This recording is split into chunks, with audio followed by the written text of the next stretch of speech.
Tirupati rural Tanapalli గ్రామంలో వెలిసి ఉన్న సుబ్రహ్మణ్య స్వామి వారి ఆలయంలో ఆడి కృత్తిక మహోత్సవాలు అంగరంగ వైభవంగా జరిగాయి. తనపల్లి గ్రామంలో పద్మగిరి కొండపై వెలిసిన బాలజ్ఞాన దండాయుధపాణి సుబ్రహ్మణ్య స్వామికి ఆడి కృత్తిక వేడుకలను విశేషంగా నిర్వహించడం ఆనవాయితీగా వస్తోంది. ఆడి కృత్తిక వేడుకలను పురస్కరించుకుని ఆలయాన్ని శోభాయమానంగా అలంకరించారు.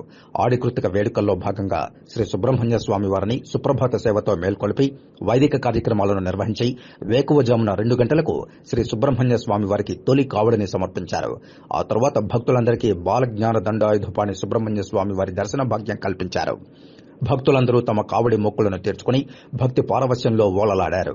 బ్రహ్మచారి రూపంలో నయంత్రపీఠంపై కొలువై ఉన్న శ్రీ బాలజ్ఞాన దండాయుధపాణిని దర్శించుకుంటే సర్వపాపాలు తొలగి ఆయురారోగ్యాలు కలుగుతాయని భక్తుల ప్రగాఢ విశ్వాసం.